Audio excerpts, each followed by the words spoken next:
వృత్తిలో ఇన్ని సంవత్సరాలు జర్నీ ఉంది మీకు, మీరు మాట్లాడకపోవడం కూడా ఇబ్బందే కదా. అవునండి, అందుకనే మీరు చెప్పాల్సింది కదా. అవునండి, ఒక్క ఎగ్జిబిటర్స్ చెప్పకుండా టోటల్గా ఆంధ్రప్రదేశ్ చెబుదామని తెలంగాణకి చెబుదామని వచ్చాను ఇక్కడికి.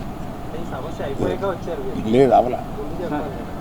పవన్ గారు రిటర్న్ గిఫ్ట్స్ అని చెప్పారు, దానిపైన మీరు అభిప్రాయం? నిజమే కదండి, పవన్ కళ్యాణ్ గారు బాధపడింది 100% నిజం.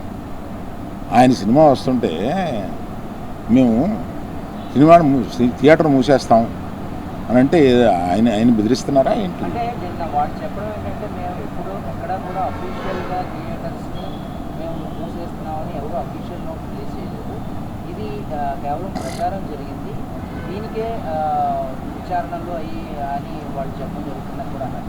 అండ్ ఇంకో విషయం ఏంటంటే మీరు ఆ నలుగురిలో లేకపోయినా ఇండస్ట్రీలో ఒక పెద్దగా మీరెందుకని ఇనిషియేషన్ తీసుకోలేదు, అంటే వెళ్ళి కలవాలి, లేదా నిజంగా యూనిటీ అనేటువంటిది ఇప్పుడు ప్రస్తుతం ఉన్నటువంటి మీరు అన్నట్టు ఇన్ని 3 బాడీస్ ఉండగా ఏ ఇండివిజువల్ వచ్చి తీసుకోవాలి, బాడీస్ తీసుకోవాలి.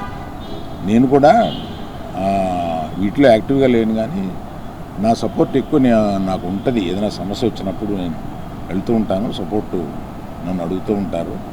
నా అభిప్రాయం వాళ్ళు నన్ను నిర్లక్ష్యం చేస్తారని కాదు, తప్పకుండా పెద్ద సమస్య వచ్చినప్పుడల్లా నన్ను పిలిచి మాట్లాడుతూ ఉంటారు.